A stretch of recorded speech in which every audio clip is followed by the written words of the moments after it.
Lihat dari tadi pernyataan Anda bahwa ya bisa saja untuk inflasi mungkin secara full year ya Pak 5-6% di tahun 2022 ini, tapi kalau kita berkaca juga di kuartal 2 di tahun ini sebenarnya ada momentum lebaran yang juga bisa saja mengerek inflasi yang kalau Maret kan 2,6%, tapi di kuartal kedua bisa saja terjadi peningkatan inflasi yang juga cukup tajam dengan adanya momentum lebaran dengan kenaikan harga sejumlah bahan kebutuhan pokok. Anda melihat tentunya seberapa kuat begitu atau apa yang harus dilakukan oleh pemerintah untuk melakukan mitigasi dengan kenaikan inflasi kalau misalnya terjadi di kuartal kedua?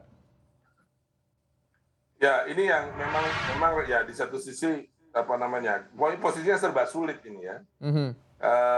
Kita sudah masyarakat itu sudah 2 tahun nggak mudik. Jadi ini pasti semangat mudiknya akan sangat tinggi dan Bapak Presiden aja sudah menduga 85 juta orang diperkirakan dan kira-kira 60% akan jalan-jalan di Jawa gitu.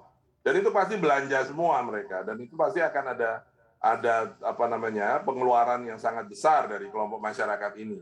Dan di antara yang komponen apa belanjanya itu pasti transportasi dengan energi, kemudian hotel, restoran, dan kemudian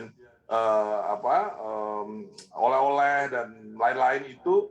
Dan dari sekarang saja pada kondisi sebelum ada gerakan besar mudik itu, volatile food kita itu inflasinya sudah 3,25%. Dan itu sudah lebih tinggi dibandingkan pra pra COVID. Jadi menurut saya ini adalah situasi yang tidak dapat kita pungkiri, harus kita bersiap untuk tadi kalau Anda menyebutnya di Q2 kemungkinan kita sudah akan melihat tekanan terhadap target inflasi yang 3 plus minus 1 itu. Mhm. Oke, Pak, yang tadi Bapak katakan untuk inflasi 5 sampai dengan 6% itu berarti full year ya, Pak? Itu udah memperhitungkan administer price begitu seperti misalnya kenaikan harga LPG 3 kilogram yang katanya sudah kalau misalnya itu terjadi karena pernah pemerintah membuang kata seperti itu atau direncanakan begitu dan memperhitungkan juga kenaikan harga energi.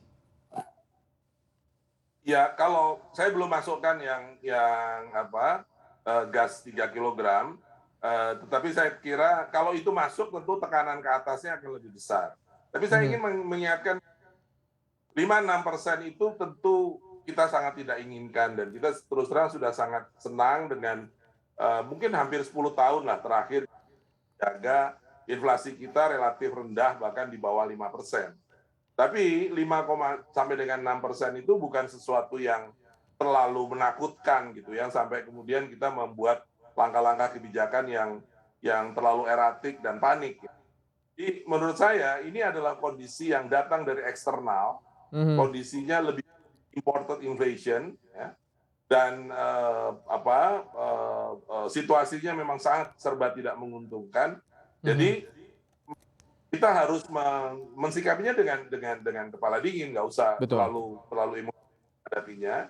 Saya katakan tadi, mari kita optimalkan stok di masing-masing komoditi tadi, pastikan barangnya ada, terus kemudian kita mencoba untuk membangun variasi-variasi yang mungkin ruangannya tidak banyak ya untuk melakukan manuver dari sisi supply, itu kita coba lakukan, kemudian kita bantu kelompok masyarakat yang memang membutuhkan, tapi yang di sisi lain tampaknya memang masyarakat perlu menerima bahwa sebagian dari tabungannya akan menambah